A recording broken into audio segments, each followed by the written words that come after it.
अकबर का तो एग्रीमेंट हो ही नहीं सकता था। रोल है, आपने उसको क्रॉस एग्जामिनेशन किया ही नहीं, एसेट रिकवरी यूनिट का वो हेड था, उसने ओके किया ही था तो एग्रीमेंट हुआ था, ये बात ठीक है। लेकिन उसको आपने क्रॉस एग्जामिन नहीं किया, वो विटनेस बॉक्स में नहीं खड़ा हुआ, उसका बयान नहीं हुआ, और उसके बगैर आप इमरान को सजा देने जाएंगे तो ये मामला मुतनाज़ा हो जाएगा।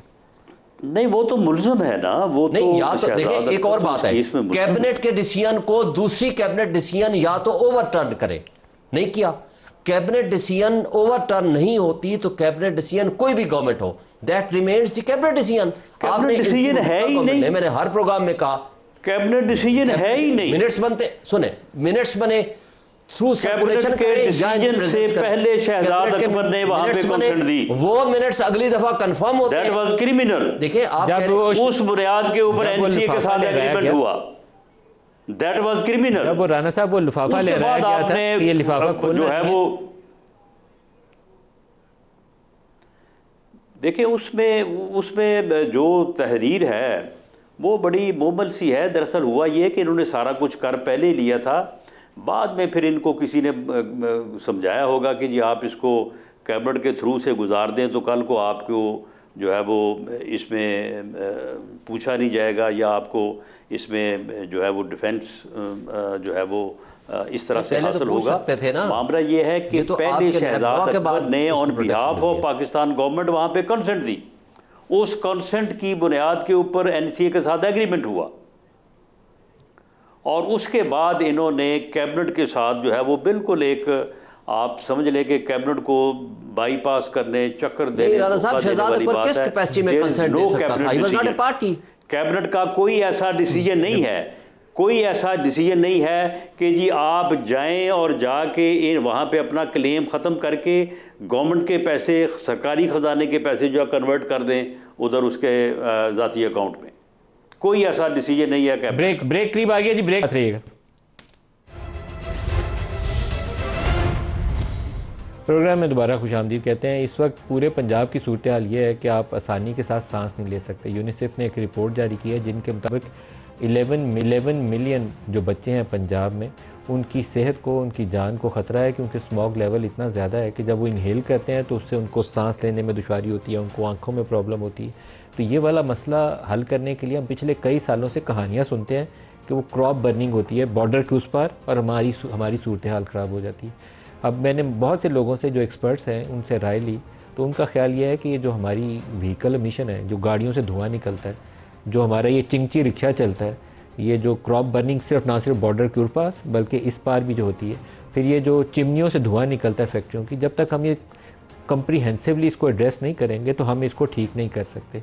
लेकिन हमारी सूरत हाल ये है कि हमने जितने ग्रीन एरियाज़ थे जंगलात ख़त्म करे जा रहे हैं और उसको कंक्रीट के जंगल बनाते जा रहे हैं, जिससे प्रॉब्लम कॉम्प्लिकेट होती जा रही है बजाय दुरुस्त होने के। तो हमने प्रोग्राम के हिस्से में दावत दी है राजा जहांगीर, सेक्रेटरी माहौलियात पंजाब। आपको राजा साहब खुशामदीद कहता हूँ।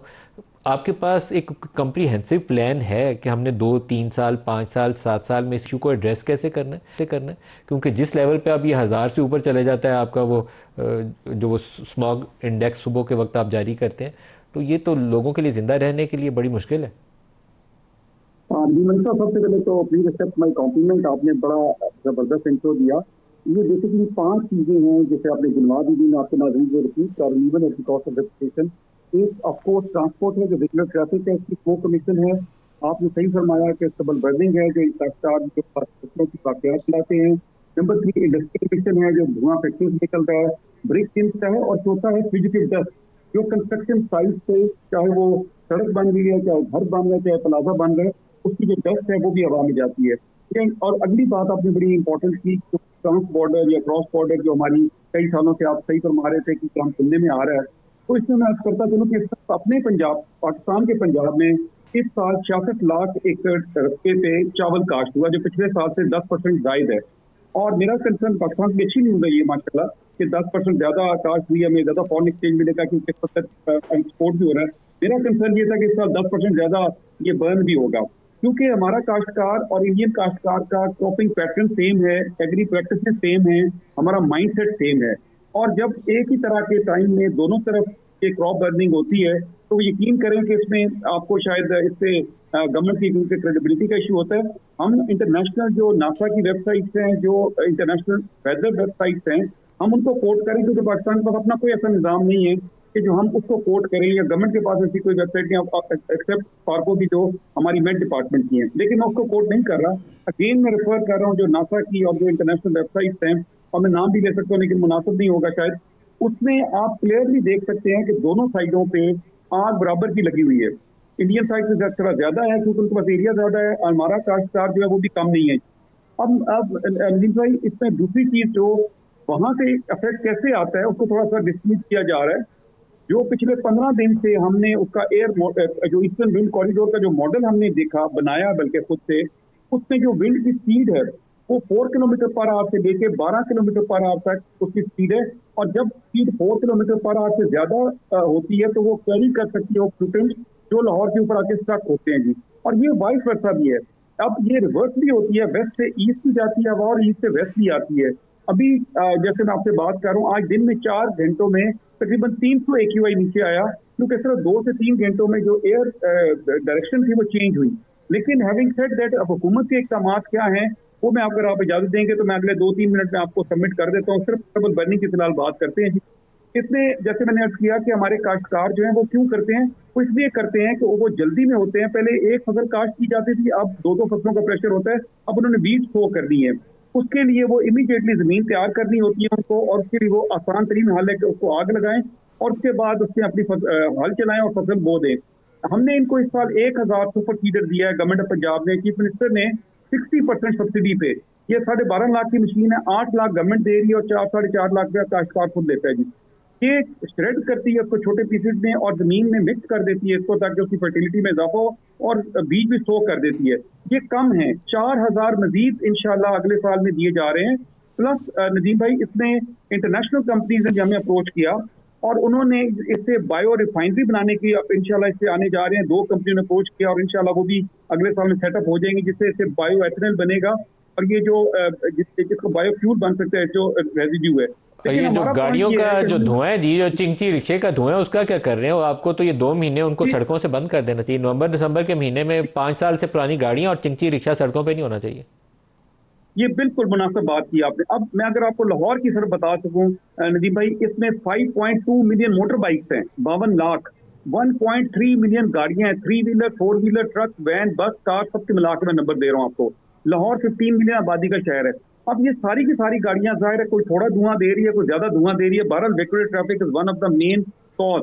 अब ये अब इसका कर क्या रहे हैं हम लोग? इसमें एक तो हम इलेक्ट्रिक बसेस की तरफ जा रहे हैं। लाहौर इस हवाले से थोड़ा सा ब्लेस्ड है कि यहाँ पे मैस ट्रांजिट का निजाम पहले से मौजूद है। हमारी ऑरेंज ट्रेन है, मेट्रो बसेस वगैरह हैं, इन सबको रिप्लेस किया जा रहा है। जो गैसोलीन बसेस हैं इनको इलेक्ट्रिक बसेस सब रिप्लेस किया जा रहा है। इंशाल्लाह दिसंबर में पहला फ्लीट आ भी रहा है इलेक्ट्रिक बसेस का।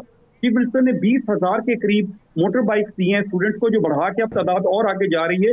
लेकिन यहाँ बात खत्म नहीं होगी कि जो 52 लाख आ चुके हैं सड़क पे, इसके लिए रेट्रो फिटिंग हमने एक निजाम ला रहे हैं। इंशाल्लाह वो कंपनी से बात चल रही है, जो गैसोलीन इंजन को रिप्लेस करके इलेक्ट्रिक इंजन लगाए जाएंगे, और वो कीमत का थोड़ा सा काम चल रहा है। हम इसको कोशिश करेंगे लोगों की उसके अंदर आ जाए। लेकिन यहाँ भी इसके अलावा नदीम साहब एक बहुत इंपॉर्टेंट है विक्स, vehicular inspection and certification system. ये को 8 से 10 साल पहले गवर्नमेंट लेके आई थी स्विस तावन के साथ। यहाँ पे फिटनेस सर्टिफिकेट जरूरी है हर गाड़ी के लिए। उसमें 9 पैरामीटर्स है, जिसमें एक धुआं देना भी है। लेकिन अनफॉर्चुनेटली लाहौर जैसे शहर के अंदर सिर्फ 3 विक्स स्टेशन थे और वहां पे भी लोग नहीं जा रहे थे। अब इसको प्राइवेटाइज किया जा रहा है कि प्राइवेट वर्कशॉप भी जो आपके करीब तरीन हो, कन्वीनियंट हो आपके लिए, अब वहां पे वो विक्स भी आ रहा है जी। नंबर इसके अलावा भी जो हम पेट्रोल की जो फ्यूल की क्वालिटी है उस पर भी क्रैक डाउन कर रहे हैं, क्योंकि उस पर भी बहुत एडल्ट्रेशन है। तो ये मल्टीपल फैक्टर्स हैं जो राजा साहब ट्रांसपोर्ट सेक्टर में। मैं आपसे चंद रोज के बाद दोबारा इसके ऊपर फॉलोअप इसके ऊपर करूंगा, ताकि आपने जो इकदाम बताए हैं हम लोगों को शेयर कर सकें कि उसके ऊपर अमली में पेशरफ्त हुई है। राजा जहांगीर अनवर साहब, सेक्रेटरी माहौलियात पंजाब हमारे साथ है। आपका बहुत शुक्रिया।